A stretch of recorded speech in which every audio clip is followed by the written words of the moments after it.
지난 태풍으로 경북 포항에선 아파트 지하 주차장이 침수되며 7명이 숨지는 사고가 있었는데요. 이 같은 사고를 막기 위해 지하 주차장의 입구에 설치하는 게 바로 차수판입니다. 충북에서도 지하 주차장 침수가 종종 발생하는데 차수판 설치는 제대로 이뤄지지 않고 있습니다. 박종혁 기자입니다. 태풍이 몰고 온 강한 비바람에 지하 주차장이 침수돼 7명이 숨지고 2명이 구조된 포항의 한 아파트 침수 사고 현장. 당시 이곳에 시간당 100mm로 도는 폭우가 쏟아졌고 그 빗물이 지대가 낮은 곳으로 몰리면서 이곳 아파트 지하 주차장 전체가 침수됐습니다. 이에 앞선 지난 10일 시간당 50mm 이상 강한 비가 쏟아졌던 청주 복대동 주택가 상황입니다.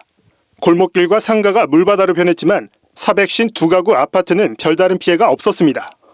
도로보다 지대가 낮은 지하 주차장도 침수되지 않았습니다. 주차장 침수를 막기 위해 1m 높이 차수판이 설치됐기 때문입니다.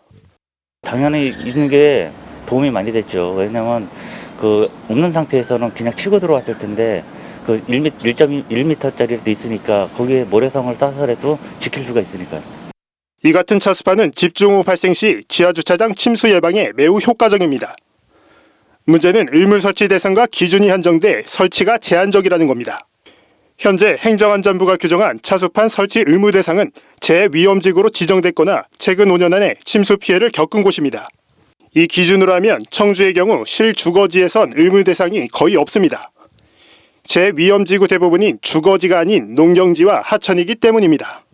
일반적으로 위험 재우려 지역으로 지정되지 않은 일반 아파트들은 차수벽의 설치 규정 우려가 없기 때문에 대부분이 차수벽이 설치되어 있지 않을 겁니다.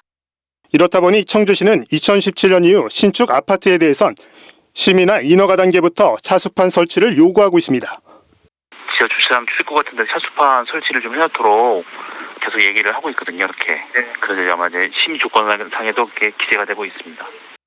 문제는 2017년 이전에 지어진 아파트입니다. 10년 이상 된 청주 지역 아파트 대부분이 차수판이 없는 상태로 지하 주차장에 전기실이나 기계실 등이 함께 있는 경우도 많아 침수 시 피해가 커질 가능성도 높습니다. 지하 주차장 그 밑에 설치돼 있었는데 그때 물이 차는 바람에 다 이제 날아가가지고 내가 알기로는 요 상가 옥상에다가 임시 설치를 해가지고 전기 공급을 하면서 집중호우 취약시설이 된 아파트 지하 주차장. 차수판 설치 확대 등 제도적인 침수 예방 대책 마련이 시급해 보입니다.